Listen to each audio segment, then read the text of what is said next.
Suster, Bapak Ibu, rekan-rekan muda, juga teman-teman difabel. Pada hari Minggu Palma ini kita merayakan Yesus yang masuk kota Yerusalem dan Yesus yang menderita sengsara dan wafat di kayu salib. Maka pada hari ini saya ingin mengajak kita bersama untuk merenungkan tentang kurban yang menghidupkan. Saudara-saudari yang terkasih dalam Tuhan, saya ingin memulai dengan sebuah pertanyaan. Mengapa Yesus harus merelakan dirinya menderita sengsara dan wafat di kayu salib? Bukankah dia dari kuasanya dapat mengalahkan segala bentuk kejahatan di dunia ini? Bukankah dia dari kuasanya sendiri dapat melakukan segala sesuatu untuk mengatasi persoalan sebesar apapun di dunia ini? Benar sekali bahwa Tuhan dapat melakukan semuanya itu. Tuhan dapat menghapuskan dosa manusia dengan caranya yang sangat mengagumkan.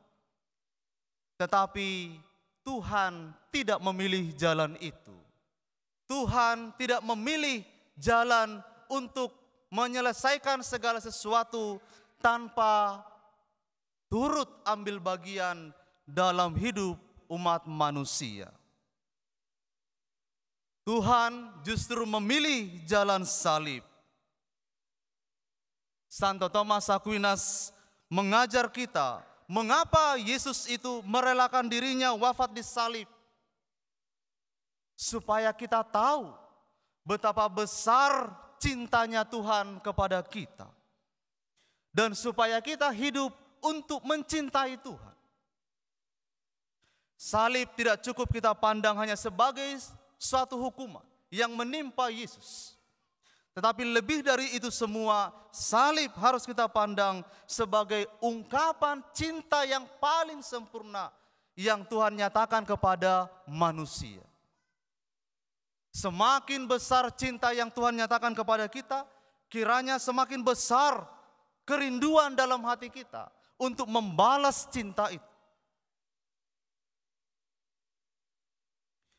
Maka salib yang diterima oleh Yesus ini tidak cukup kita pandang hanya sebagai hukuman, hinaan, celaan.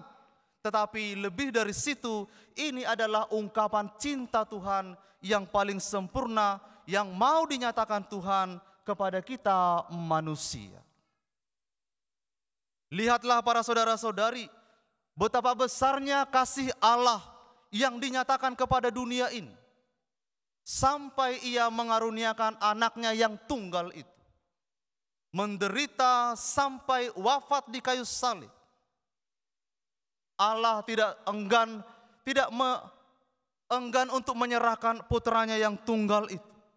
Tetapi Allah memberikannya, mengorbankannya. Supaya kita ini beroleh hidup. Bukan lagi hidup dalam dosa, tapi hidup dalam roh. Allah ingin menyempurnakan cinta kita, bahwa cinta yang sejati itu adalah cinta yang diwujudkan dalam pengorbanan. Kemudian yang kedua para saudara-saudari, mengapa Yesus itu harus merelakan dirinya wafat di kayu salib? Karena alasan ini. Yesus ingin menunjukkan kepada kita bahwa ketaatan kepada kehendak Allah, kerendahan hati, keadilan itu dibutuhkan dalam karya keselamatan. Ketaatan itulah yang diwartakan oleh kitab suci hari ini, terutama dari kitab Nabi Yesaya, bagaimana seorang hamba menyatakan ketaatannya kepada Tuhan. Nabi Yesaya mengajar kita betapa agungnya nilai dari ketaatan orang beriman kepada Allah. Sikap ketaatan itu membuat orang yang beriman itu sungguh-sungguh tangguh menghadapi penderitaan sebesar apapun yang dihadapinya. Saya kutipkan sedikit dari bacaan pertama hari ini. Hamba Tuhan itu berkata, "Aku memberi punggungku pada orang-orang yang memukul aku, dan pipiku pada orang-orang yang mencabut janggutku. Aku tidak sembunyikan mukaku ketika aku dinodai dan diludahi." Hamba Tuhan ini ingin menunjukkan kepada kita betapa agungnya nilai dari sebuah ketaatan kepada Tuhan. Ketika ada ketaatan itu, maka penderitaan sebesar apapun tidak akan menghalangi manusia untuk melakukan kehendak Allah. Saudara-saudari, ketaatan itulah yang kemudian kita saksikan dalam kisah sengsara Yesus. Memang penginjil Markus pada hari ini mewartakan sebegitu singkat tentang peristiwa sengsara dan wafat Tuhan kita Yesus Kristus. Tetapi di dalamnya kita melihat, merasakan sungguh bahwa Yesus itu sungguh-sungguh mengungkapkan ketaatannya pada kehendak Bapa. Di hadapan para mahkamah agama, imam-imam kepala, tua-tua ahli Taurat, tua-tua Yahudi, ahli Taurat, dan pada bangsanya sendiri. Ketika Yesus itu dijatuhi hukuman mati, Yesus tidak membela dirinya sedikit pun. Yesus tidak berusaha memberikan argumentasi-argumentasi yang dapat menyelamatkan dirinya. Tidak. Mungkin di telinga orang-orang modern akan dipandang sebuah kekalahan, sebuah kekonyolan. Tetapi bukan itu yang mau diwartakan oleh penginjil Markus kepada kita.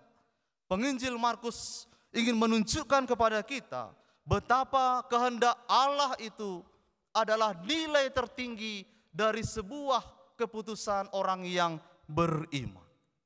Ketika kita sudah memandang dan merasakan sungguh kehendak Allah, maka keputusan itu menjadi bukan lagi apa yang untuk keselamatan kita, tetapi untuk kemuliaan Allah. Saudara-saudari, Yesus tidak sedang melegalkan kejahatan, tidak sedang melegalkan penghinaan, penganiayaan, siksaan sadis semata. Tapi Yesus ingin menunjukkan kepada kita nilai tertinggi dari hidup orang beriman, yaitu percaya taat kepada kehendak Allah. Bahkan di hadapan Pilatus, Yesus pun tidak memberikan pembelaannya. Bahkan sampai Pilatus sendiri merasa sangat keheranan. Sampai dia bertanya, "Tidakkah engkau tahu bahwa aku dapat memberikan keputusan yang lain?"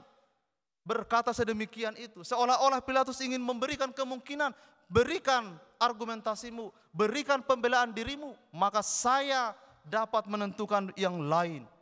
Tapi saudara-saudara yang terkasih, sekali lagi penginjil Markus mewartakan kepada kita, Yesus tidak memberikan pembelaan diri itu. Hinaan, olok-olok, pukulan, diludahi sekalipun tidaklah mengurangi nilai ketaatan Yesus kepada kehendak Allah. Saudara-saudari yang terkasih, akhirnya kita menemukan dalam kisah sengsara Yesus ini bahwa ketaatan kepada kehendak Bapa ingin mendidik kita supaya kita tidak pernah takut untuk menghadapi penderitaan bila penderitaan itu demi kehendak Allah.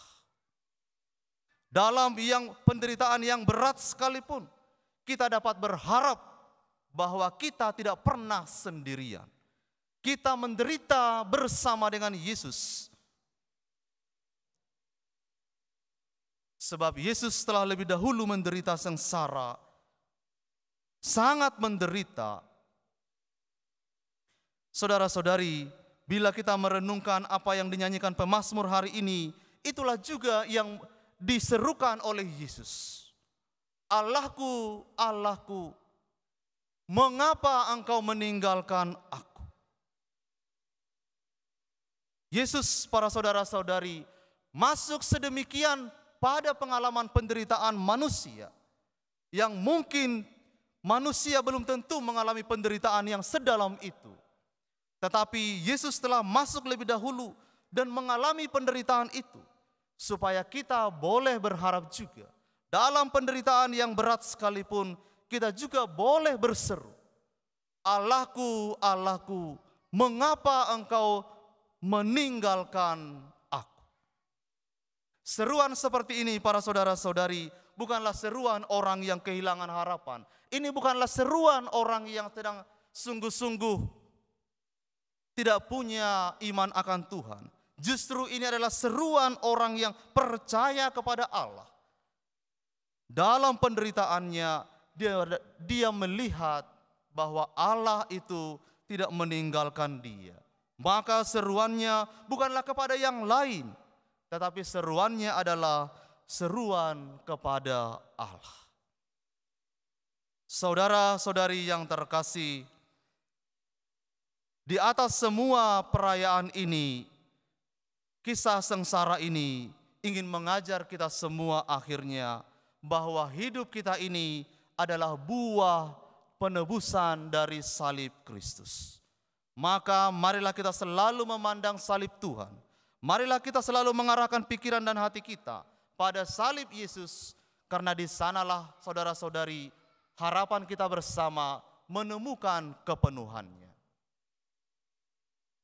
Oleh karena itu para saudara-saudari, daun palma yang tadi Anda pegang itu, yang Anda sorak-soraikan tadi itu, saya tadi tidak punya ya, jadi saya tadi mau bersorak-sorai nggak bisa saya. Para saudara-saudari, nanti tolong dibawa pulang, itu dilipat, buatlah salib ya.